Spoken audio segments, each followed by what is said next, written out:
apabila harta yang digunakan untuk memberi makan tersebut merupakan harta yang hanya tersisa untuk membayar hutang si mayit, maka itu disebut bid'ah munkar. Kalau tidak, ya enggak masalah, justru malah mandubah, justru malah disunahkan.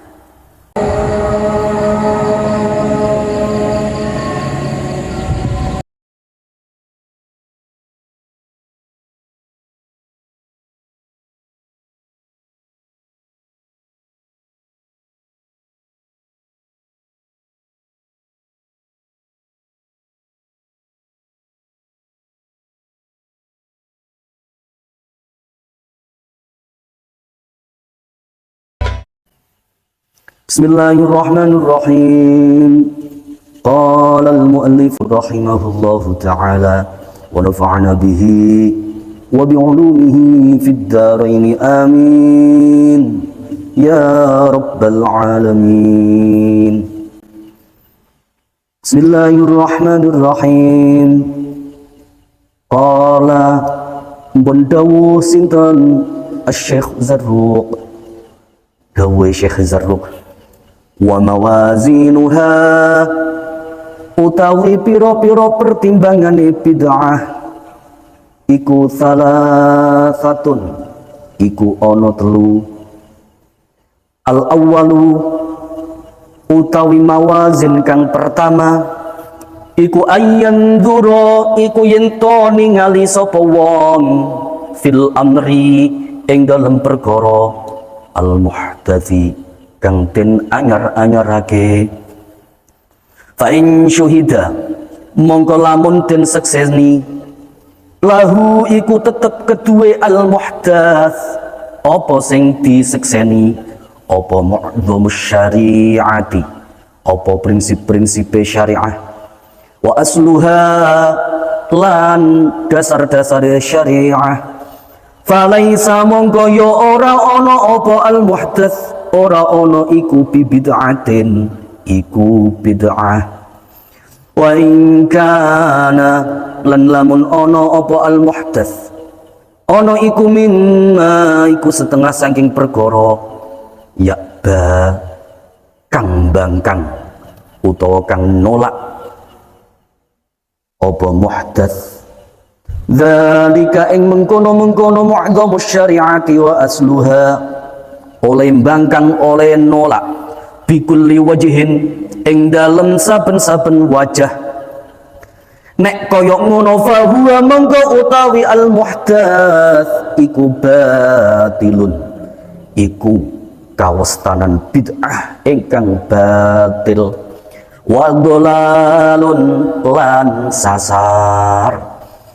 Wa in kana lan lamun ono apa al muhdats, ono iku minna iku setengah saking perkara turajaat kang den balekake fihi ing dalem ma apa sing den balekake apa al adillatu apa pira-pira dalil wa tanawalat lan merkule hu ing ma apa asyubhatu apa pepeko wastawat lan dadi padha fihi ing dalem al muhdats apa sing dadi perkara, apa sing dadi padha, apa al wujuh apa pira-pira wajah. Nek kaya mengkono uktu birat mongko den wilang-wilang apa wujuh, apa wajahe muhdats. Fama monggo utawi perkara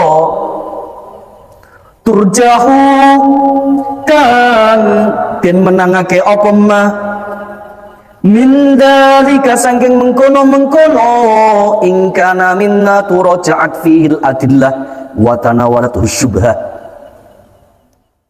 Rujuke lumayan kathah niki. Min dalika saking mengkono-mengkono ingkana minna turajaat fihil adillah ila akhirih. Mulane lafal turjahu masio domire rujuke niku teng ma, tapi niki tetep ngangge muannas, mboten ngangge mudzakkar.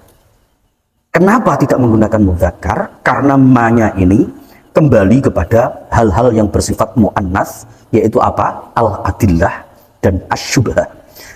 Fama mongko utawi perkara rupane perkara saking adillah wasyubhah turjahu kang den menangake apa ma min dzalika saking mengkono-mengkono wa in kana ila akhirih ruji'at mongko den balekake apa asyubhah ilaihi maring ma. Jadi ini adalah standar pertama atau mawazin pertama, apakah hal itu merupakan bid'ah yang dolalah ataukah tidak. Itu standarnya ada 3. Yang pertama adalah ayyanzuro fil amril muhdats. Standar pertama adalah standar yang berhubungan dengan keadaan hal yang dibarukan tersebut. Fa in syuhida lahu mu'dhamus syari'ah wa asluha, apabila al-muhdats atau hal yang dibarukan tersebut itu tidak bertentangan atau selaras dengan mu'dhamus syari'ah dan dengan aslus syariah, maka sesuatu yang dibarukan dan berkaitan dengan agama tersebut tidak disebut dengan bid'ah. Jadi standar pertama adalah melihat apakah hal yang dibarukan tersebut yang berhubungan dengan agama tersebut bertentangan atau tidak dengan mu'dhamus syariah dan aslus syariah. Apa yang disebut dengan mu'dhamus syariah itu? Mu'dhamus syariah itu adalah prinsip-prinsip syariah. Prinsip-prinsip syariah itu apa saja? Tayyib. Jadi teman-teman, mu'dhamus syariah atau prinsip-prinsip syariah ini bisa kita ketahui ketika kita mempelajari qawaidul fiqhiyah atau mempelajari usulul fiqh, di mana di dalam bahasan-bahasan tentang qawaidul fiqhiyah kemudian usul fikih itu disebutkan tentang prinsip-prinsip syariah. Kitab yang paling terkenal di dalam masalah qawaidul fiqhiyah khususnya dari kalangan Syafi'iyah itu adalah kitab Al-Ashbah wan Nadhair karya Imam Izzuddin Ibn Abdissalam. Di dalam kitab Ashbah wan Nadhair disebutkan bahwa prinsip-prinsip syariah itu pada dasarnya itu hanya ada pada satu tempat saja. Apa itu? Yaitu darul mafasid wa jalbul masalih. Jadi ketika kita ingin menghukumi sesuatu hal, ya, itu dikembalikan kepada satu hal itu tadi. Pertama darul mafasid, kemudian jalbul masalih. Darul mafasid itu apa? Menghindari hal-hal yang membuat kerusakan, menghindari dampak negatif. Sementara jalbul masalih itu berusaha mendatangkan hal-hal yang baik, berusaha mendatangkan kepositifan dalam setiap hukum. Jadi misalnya ketika kita menghukumi halal terhadap suatu makanan, itu tujuannya, prinsipnya itu adalah untuk apa? Untuk darul mafasid wa jalbul masalih. Misalnya kita menghukumi sesuatu pekerjaan itu haram ataukah halal, itu prinsipnya adalah darul mafasid dan jalbul masalih. Apabila sesuatu itu lebih banyak negatifnya, lebih jelas madharatnya, maka hal tersebut jelas berarti hukumnya haram. Apabila hal tersebut lebih banyak dampak positifnya, maka jelas hal tersebut kemudian disebut dengan halal. Apabila dua hal tersebut sama, antara kerusakan dan manfaatnya itu sama, maka yang didahulukan adalah darul mafasid. Oleh karena itu di dalam usul fikih dan juga di dalam qawaidul fiqhiyah ada satu kaidah, yaitu apa? Darul mafasid muqaddamun ala jalbil masalih. Mencegah hal-hal yang bersifat negatif itu lebih didahulukan daripada mendatangkan hal-hal yang bersifat positif. Jadi prinsip inti di dalam syariat Islam itu adalah darul mafasid wa jalbul masalih. Nah, prinsip inti ini kemudian diturunkan menjadi 5 prinsip. 5 prinsip itu apa saja? Pertama, hifdzuddin, ya. Kedua, hifdzun nafsi. Ketiga, hifdzul aqli. Keempat, hifdzul mal. Kelima, hifdzun nasl, ya.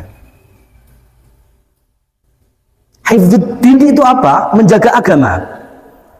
Jadi jangan sampai sesuatu hal itu merusak agama kita.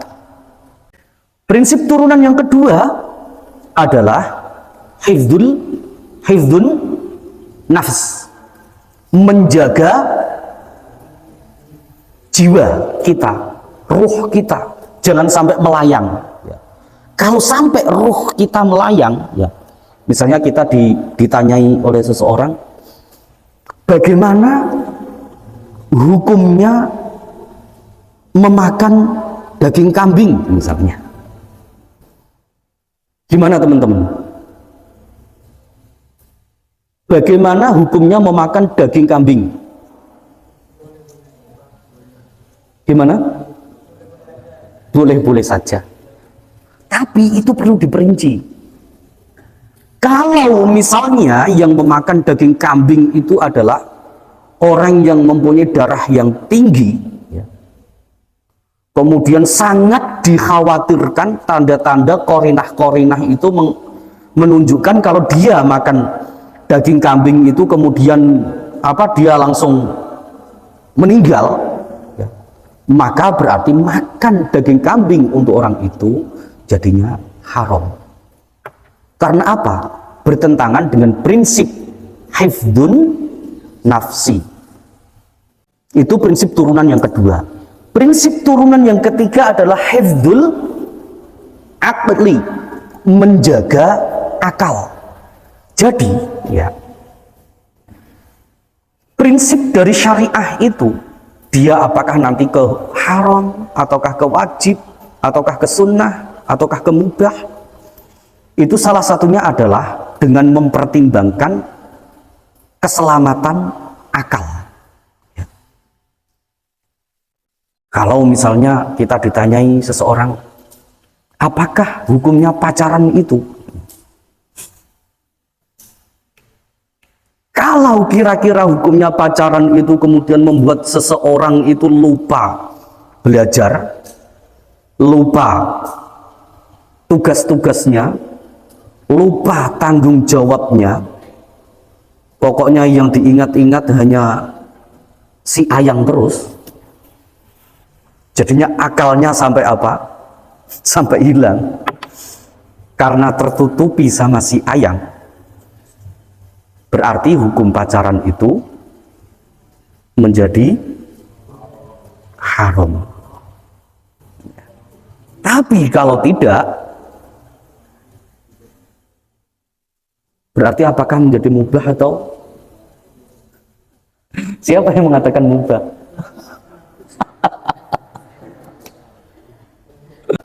Gimana? Siapa yang mengatakan wajib? Iya. Iya, memang wajib. Hukum pacaran itu memang wajib. Iya. Kalau kita melihat asalnya. Teman-teman tahu tidak yang disebut dengan pacaran itu apa? Ada yang tahu tidak? Jika kita mendefinisikan sesuatu, itu kita harus mendefinisikan dari etimologi dulu. Setelah itu kemudian ke terminologi. Ya. Secara etimologi atau lughatan, yang disebut dengan pacaran itu terdiri dari dua kata, yaitu pacar dan an. Iya, pacar dan an. Akhiran an itu mempunyai makna, salah satunya adalah menggunakan. Seperti misalnya saya mau sepedaan sajalah, artinya kan berarti menggunakan sepeda, betul kan? Saya mau motoran sajalah, berarti kan menggunakan motor. Nah, kalau pacaran itu berarti menggunakan pacar. Sekarang apa yang disebut dengan pacar? Teman-teman putra mungkin kurang begitu tahu, tapi teman-teman putri saya yakin banyak yang tahu. Ya, hiasan tangan di kuku, teman-teman tahu? Henna. Ya, henna. Ya. Jadi pacar itu, henna itu pacar. Orang dulu menyebutnya pacar. Orang Melayu menyebutnya pacar. Termasuk di tempat saya menyebutnya juga pacar. Dulu kami itu biasanya kalau di kampung-kampung sebelum ada henna yang modern sekarang, kita menggunakan henna daun, namanya daun pacar. Iya, karena ditumbuk kemudian dijadikan itu kan ya. Dulu orang-orang Melayu termasuk kakek nenek kita itu ketika mereka sudah dikhidbah seseorang ya, ketika dikhidbah seseorang itu kemudian mereka menggunakan pacar, maka dari itu pacaran. Sehingga dengan menggunakan henna itu, kalau teman-teman lihat ini budaya tidak hanya Melayu saja, tapi India juga, daerah-daerah khususnya daerah-daerah Asia itu menggunakan tradisi itu. Sehingga orang yang menggunakan henna ya, zaman dulu itu sebagai pertanda bahwa orang itu sudah dikhidbah oleh orang lain, sehingga seorang lelaki manapun tidak boleh masuk ke dia. Oleh karena itu saya katakan pacaran wajib kalau kita melihat asal muasalnya. Tapi ingat ya, dalam bahasa Indonesia itu ada perluasan makna. Dulu makna pacaran seperti itu, tapi sekarang sudah meluas maknanya. Maknanya sudah bukan apa? Maknanya sudah bukan seperti itu tadi, menggunakan pacar yang sebagai tanda orang itu sudah dikhidbah, itu bukan. Kalau sekarang pacaran sudah maknanya sudah melebar terlalu liar. Melebar terlalu liar. Dan pacaran sekarang itu lebih banyak mafasidnya daripada masolihnya. Oleh karena itu kembali ke prinsip awal, darul mafasid muqaddamun ala jalbil masolih ya. Jadi lebih baik jangan pacaran, lebih enak cinta dalam diam, ya kan, saling curi pandang ya, saling semangat, daripada pacaran kan ya. Itu hifdzul akli, prinsip turunan yang ketiga. Sementara prinsip turunan yang keempat itu adalah hifdzul mal. Ketika kita memberi hukum terhadap sesuatu hal, jangan sampai hal tersebut, hukum tersebut membahayakan harta seseorang. Misalnya Ketika kita ditanyai tentang hukum memberikan amplop kepada orang yang takziah di kematian, itu hukumnya bagaimana? Di tempat teman-teman juga ada kan seperti itu? Ada. Di tempat saya juga ada. Ya. Kalau seumpamanya harta tinggalan si mayit tersebut sudah habis, atau mungkin ada tapi cuma tinggal sedikit, lebih baik jangan. Dan ini pula yang diingatkan oleh Mbah Soleh Darat dalam kitab beliau, yang kemudian digunakan, mohon maaf, sebagian orang untuk menyerang kita. Jadi di dalam kitabnya Mbah Soleh Darat, kemudian termasuk di dalam kitab Fathul Mu'in, itu disebutkan bahwa tahlilan, memberikan makan kepada orang yang takziah, entah itu 7 hari, entah itu 3 hari, entah itu 4 hari, itu tidak diperbolehkan jika itu hukumnya bid'ah mungkaroh, jika tidak ada tapi diada-adakan. Hartanya si mayit itu hanya tinggal untuk misalnya membayar hutang saja, tapi malah digunakan untuk itu namanya bid'ah mungkaroh. Tapi ketika kita mendengar kata-kata ini dan membaca kata-kata ini, kan bukan berarti tahlilan kemudian memberikan sedekah kepada kepada orang yang takziah itu kemudian bid'ah mungkaroh, kan bukan kan? Yang dikatakan bid'ah mungkaroh itu jika ada syaratnya. Syaratnya apa? Syaratnya adalah apabila harta yang digunakan untuk memberi makan tersebut merupakan harta yang hanya tersisa untuk membayar hutang si mayit, maka itu disebut bid'ah mungkaroh. Kalau tidak, ya nggak masalah, justru malah mandubah, justru malah disunahkan.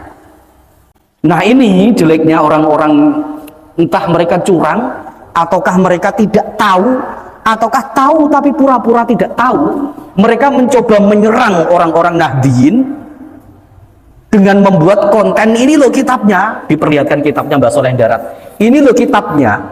Wong Mbah Soleh Darat sendiri sudah bilang seperti ini, di Fathul Mu'in juga sudah seperti ini, tapi dia menjelaskannya tidak dengan kata-kata syaratnya itu tidak diperjelas. Apakah itu dia tidak tahu, ataukah mungkin dia tahu tapi pura-pura tidak tahu, digunakan hanya untuk menyerang, ataukah memang benar-benar tidak tahu? Nah, ini yang kita harus hati-hati dan kita harus waspada. Oleh karena itu saya selalu menekankan kepada teman-teman, sebenarnya dunia digital itu adalah sudah perang bagi kita, ladang perang bagi kita.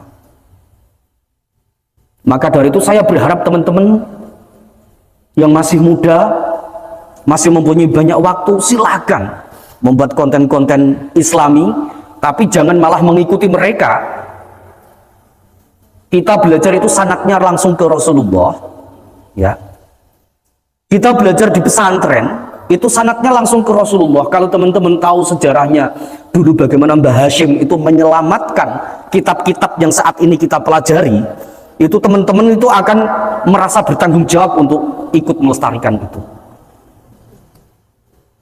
Jangan teman-teman malah luruh ikut ke dalam dakwah mereka.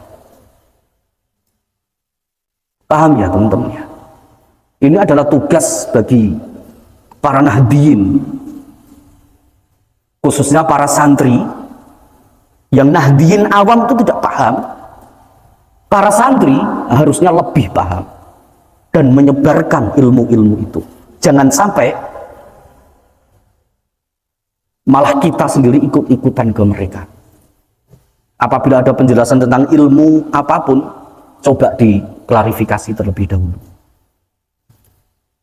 Itu turunan yang keempat. Sementara turunan prinsip syariah yang kelima itu adalah hifdzun nasli, menjaga keturunan. Misalnya suatu hal itu bisa membahayakan untuk keturunan kita, itu berarti bertentangan dengan prinsip syariah.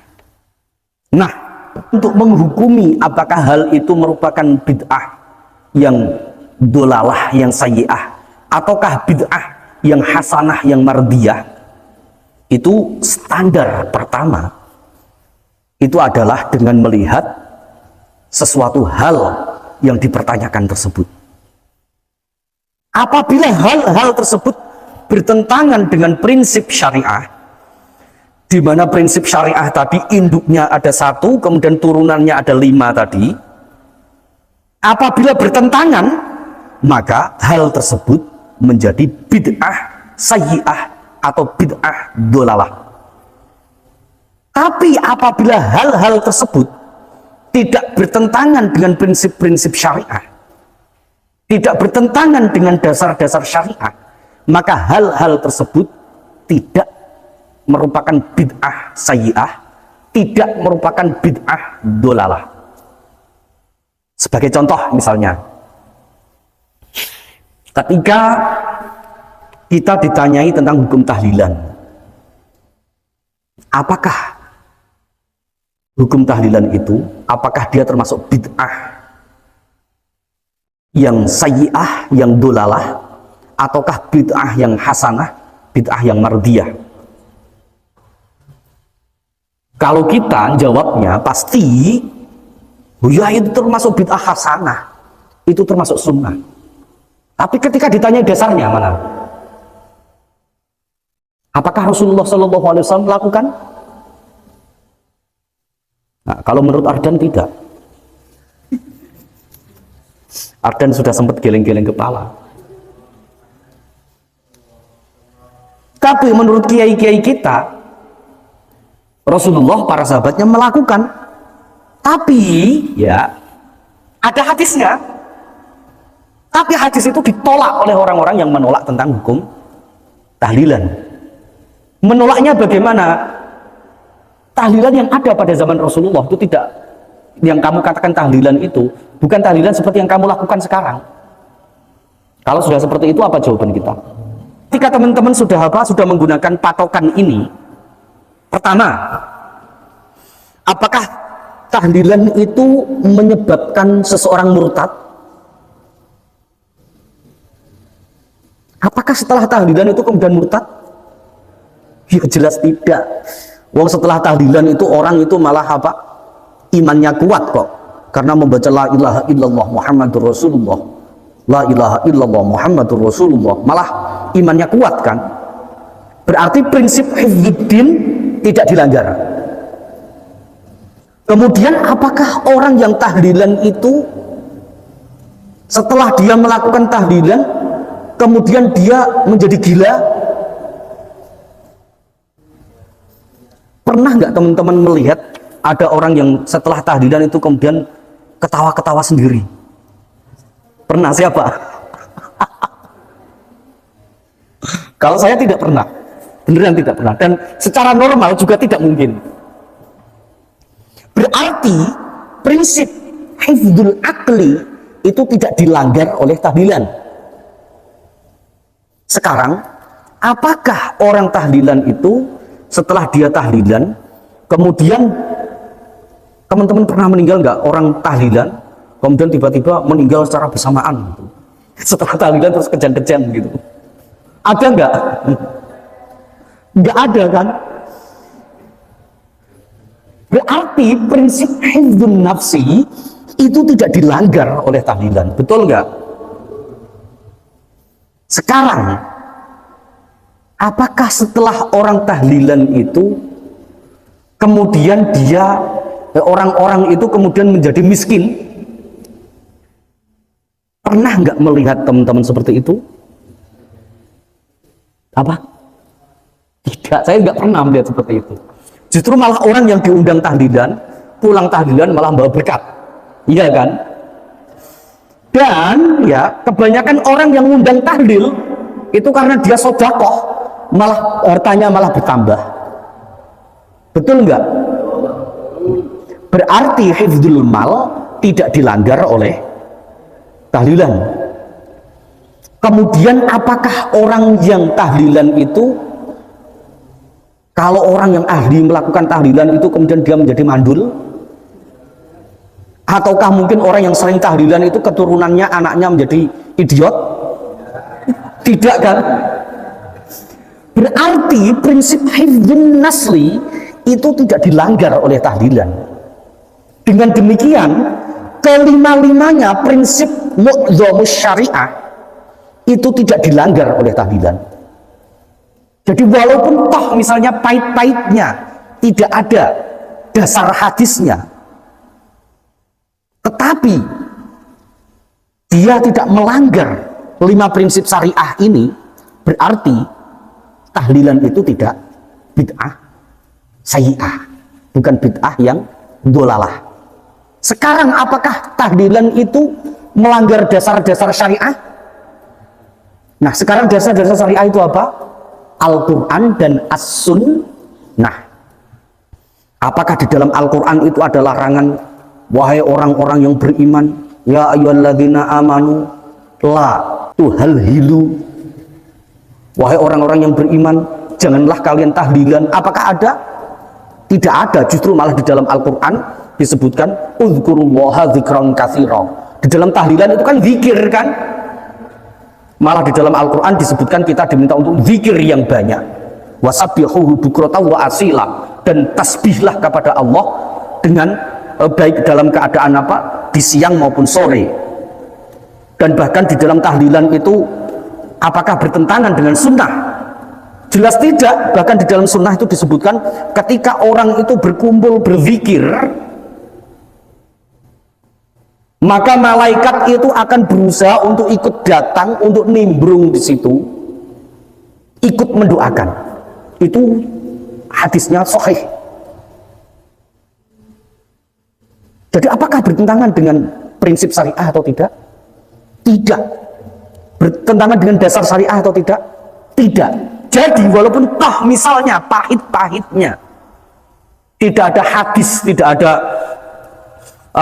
ayat Al-Quran yang menerangkan tentang tahlilan sekalipun, maka apabila tahlilan itu tidak bertentangan dengan prinsip syariah, tidak bertentangan dengan dasar syariah, maka dia boleh dilakukan. Bahkan ketika ayat Al-Quran di situ ada menjelaskan tentang menunjukkan kesunahannya, bahkan menjadi sunnah. Dan ini bisa kita terapkan dalam hal apapun, tidak hanya dalam hal tahlilan. Jadi kita bisa mengkonternya dengan ini. Kalau memang si orang yang mempermasalahkan tersebut masih menolak dalil-dalil Al-Quran dan hadis yang kita sampaikan. Kalau memang mereka masih menganggap dalil Al-Quran dan As-Sunnah yang kita sampaikan itu dianggap sebagai cuma dipas-pas ketok, kita menggunakan standar ini. Bisa dipahami ya teman-teman ya. Nah, seperti halnya dengan maulid, kita bisa membuat standar ini. Paham ya teman-teman ya. Itu standar pertama, bagian pertama. Karena bagian pertama ini kita melihat dari hal yang dipermasalahkan tersebut, apakah bertentangan dengan prinsip dan dasar syariah atau tidak. Kalau tidak, berarti ya nggak masalah. Berarti bid'ahnya bid'ah hasanah. Dan ingat, imam-imam terdahulu, baik Imam Syafi'i, Imam Maliki, Imam Hambali, Imam Hanafi, bahkan sampai Imam Abu Daud Az-Zahiri, kemudian imam-imam tafsir, imam-imam hadis, itu semuanya sudah membahas masalah bid'ah dan sudah membeda-bedakan bahwa bid'ah itu ada 2 jenis. 2 jenis itu, yang pertama bid'ah yang baik yang diperbolehkan, bahkan malah kadang menjadi wajib. Kemudian bid'ah yang kedua itu bid'ah yang jelek, yang tidak diperbolehkan, ya, dengan menggunakan istilah yang berbeda-beda. Misalnya untuk bid'ah yang baik yang diperbolehkan tadi, imam yang satu menggunakan istilah bid'ah hasanah, imam yang lain menggunakan bid'ah mardiyah, imam yang lain menggunakan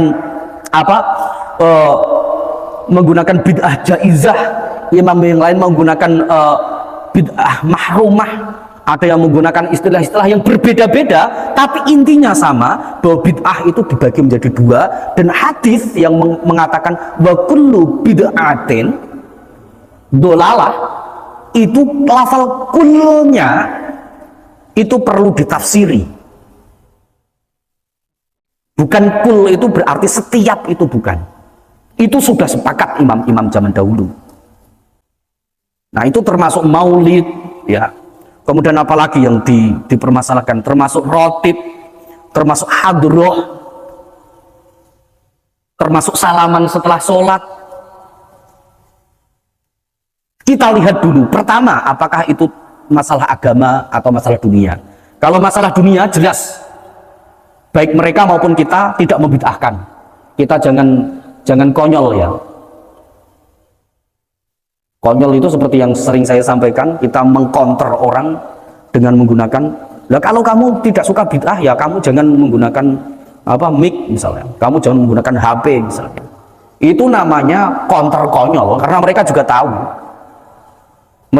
bahwa HP, mic dan lain sebagainya itu bukan termasuk bid'ah yang masuk dalam kullu bid'atin dolalah itu. Makanya kan ada meme di dalam terkenal itu, ada gambar orang ditendang dengan captionnya seperti ini: percuma mondok bertahun-tahun, belajar kitab kuning, hitam, biru, hijau, tapi taunya bid'ah hanya mobil saja. Itu nyindir orang-orang yang konter dengan cara-cara yang konyol itu, nyindir kita yang konter dengan cara-cara yang konyol itu. Paham ya teman-teman ya? Standar pertama, melihat sesuatu itu apakah dia bertentangan dengan prinsip dan dasar syariah atau tidak. Nah, sekarang apabila sesuatu tersebut wa in kana mimma turaja'at fihi al-adillah wa tanawalat syubhah, apabila sesuatu yang dipermasalahkan tersebut itu terjadi syubhat itu dia seolah-olah itu ya tidak bertentangan dengan syariah, tidak bertentangan dengan prinsip-prinsip syariah, seolah-olah tidak bertentangan, tapi seolah-olah seperti bertentangan. Misalnya, ya, kita menggunakan sajen misalnya.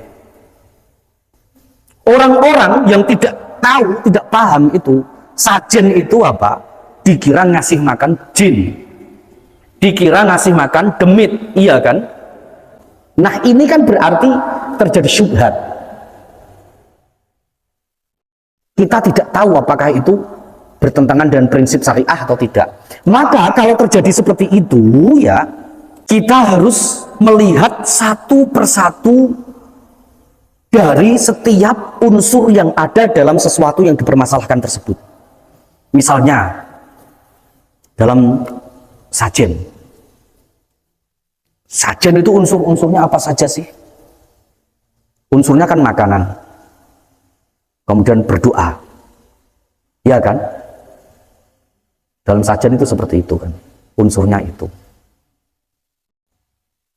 Biasanya orang berdoa bareng-bareng, kemudian sebagian dimakan, sebagian dikasihkan ditaruh di bawah pohon misalnya. Ini hampir sama dengan misalnya seperti wiwitan. Kalau di tempat saya, wiwitan itu orang ketika mau menanam padi, para petani ketika mau menanam padi itu, sebelum menanam padi mereka mengadakan bancaan selamatan, mengundang beberapa orang, salah satunya orang yang paling pintar agama, orang yang dianggap sepuh, pintar agama, diajak ke sawah. Di situ kemudian berdoa bareng dengan mengelilingi makanan tadi. Kemudian setelah berdoa bareng mengelilingi makanan, kemudian makanannya itu dimakan. Setelah dimakan, kemudian sebagiannya ditaruh di pojok 4 dari sawah itu, timur, barat, kemudian selatan, utara, itu dikasih semuanya. Atau kadang sebagian ditabur-taburkan ke sawah itu. Nah, orang-orang yang tidak tahu ini dikatakan mubadzir, dikiranya mau memberi makan jin. Padahal sebenarnya tidak. Sebenarnya makanan yang ditawur-tawurkan itu, ditabur-taburkan, ditaruh di pojok-pojok itu supaya dimakan oleh binatang-binatang yang ada di sekitar situ. Jadi niatnya sodakohnya itu tidak hanya ke manusia. Pertama dia sodakoh ke manusia dengan mengumpulkan beberapa orang itu, beberapa orang diajak ngumpul bareng, berdoa bareng. Berdoa bareng itu apakah bertentangan dengan syariat? Jelas tidak. Kemudian orang-orang itu dikasih makanan dari tumpengan yang ada itu. Berarti sodakoh dia maksudnya di dalam sebuah hadis kan disebutkan bahwa as-sodakotu tarudul bala. Sodakoh itu bisa mencegah datangnya bala. Makanya sebelum memulai nanam padi, biasanya di daerah saya itu mereka sodakoh dengan model seperti itu tadi, wiwitan itu namanya. Dan tidak hanya ke manusia saja yang disodakoi, tapi yang disodakoi juga binatang-binatang yang ada di sekitar situ. Dengan apa? Memberikan sisa makanan tadi dikasihkan ke pojok-pojok sawah, kemudian sebagian ditebar-tebarkan di sawah supaya dimakan binatang-binatang ada yang di situ, supaya binatang-binatang yang di situ kalau ikut makan mereka juga ikut mendoakan. Nah, kalau seperti itu, apakah itu bid'ah? Orang memberikan sajen misalnya, sajen di bawah pohon misalnya, itu sebenarnya mereka bukan memberikan makan jin, teman-teman. Orang-orang kita, orang-orang Nusantara dari dulu sampai sekarang itu tahu, paham jin itu bagaimana, manusia itu bagaimana. Jin tidak mungkin makan makanan yang berupa fisik. Jin hanya makan makanan berupa maknawi. Yang dikasih sedekah itu binatang-binatang itu.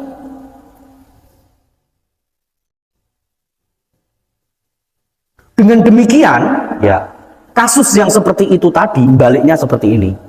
Baliknya dari kata-kata wa in kanat mimma turaja'at fihil adillah. Apabila sesuatu yang dipermasalahkan tersebut itu rujuk atau mempunyai koneksi dengan dalil-dalil syariat, tetapi watanawarat syubhah, tetapi ada subhah di situ, wastawat fihil wujuh, dan antara kesubhatan yang ada juga dalil-dalil yang ada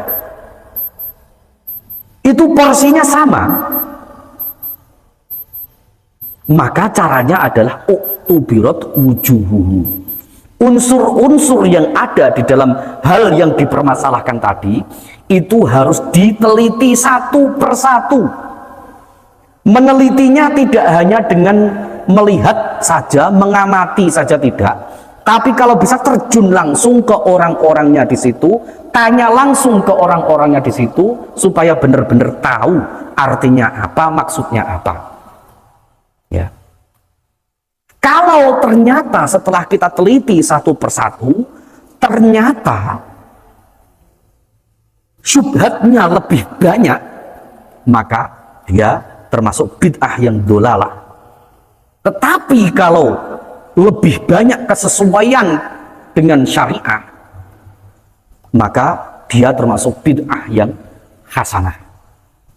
Itu standar yang pertama. Teman-teman bisa memahami ini? Ya. Oleh karena itu teman-teman, untuk mendapatkan suatu hukum tertentu, ya, kita itu tidak hanya harus pandai dalil, kita tidak hanya harus pandai ilmu agama, tetapi kita membutuhkan multidisipliner ilmu. Misalnya ketika kita ingin mengetahui hukum kripto misalnya, apakah hanya dengan hafal Al-Quran, hafal hadis kita bisa menghukumi hukum kripto? Tidak bisa. Kita harus mengetahui kripto itu bagaimana. Ketika kita ingin mengetahui misalnya hukumnya jual beli online, kita hanya dengan hafal Al-Quran, hafal hadis saja tidak cukup. Kita harus apa? Mengetahui seluk-beluk dari jual beli online. Ketika kita ingin mengetahui hukum misalnya MLM atau BPJS atau asuransi, apakah hanya dengan hafal Al-Quran dan hafal hadis saja kita bisa mengetahuinya? Tidak. Kita harus mengetahui seluk-beluk itu tadi. Kalau kita tidak mengetahui, datangkan pakarnya. Oleh karena itu bahsul masail yang paling baik ketika berhubungan dengan hal-hal kontemporer, maka kita harus mendatangkan pakarnya. Ketika kita ingin mengetahui tentang hukum BPJS, kita datangkan praktisi di BPJS itu. Kita teliti satu persatu. Tanya, dalam BPJS itu yang berhubungan apa saja? A, B, C, D, E, O itu berarti masuk ke dalam kerangka kata-kata syarat. Misalnya dalam BPJS itu apa saja hal yang harus dilakukan? A, B, C, D, E, O ini berarti masuk dalam kerangka rukun. Dari syarat sama rukunnya itu kita teliti satu persatu. Apakah bertentangan dengan syariat atau tidak? Kalau banyak bertentangan dengan syariah, mafasidnya lebih banyak, maka hal tersebut berarti haram. Hal ini berlaku ketika kita melihat tentang sesuatu hal yang zaman Rasulullah dulu tidak dilakukan, tapi saat ini dilakukan, dan hal tersebut berkaitan dengan agama. Kita tidak bisa kemudian langsung menghukumi bid'ah, itu tidak bisa. Inilah manhaj kita, inilah manhaj ahlus sunnah wal jamaah an-nahdiyah. Kita terbiasa meneliti satu persatu, satu persatu, satu persatu. Kita adalah kaum yang terbiasa, terperinci dalam meneliti hukum sesuatu. Kita bukanlah kaum yang terbiasa serampangan dalam memberikan hukum terhadap sesuatu. Kita bukanlah kaum yang mudah gegabah menentukan sesuatu. Kita bukanlah kaum yang mudah gegabah memberi label terhadap sesuatu. Kita adalah kaum yang berusaha menolak kerusakan dan mendatangkan kemaslahatan. Wallahu a'lam bissawab. Maulaya shalli wa sallim daiman abada ala habibika khairil khalqi kullihim. Huwal habibul ladzi turja syafa'atuhu likulli hawlin minal ahwali muqtahimi. Ya Rabbi bil Mustafa balligh maqasidana waghfir lana ma madha ya wasi'al karami. Subhanakallahumma wa bihamdika asyhadu an la ilaha illa anta astaghfiruka wa atubu ilaik. Wal 'afwu minkum wallahul muwaffiq ila aqwamit thoriq. Assalamualaikum warahmatullahi wabarakatuh.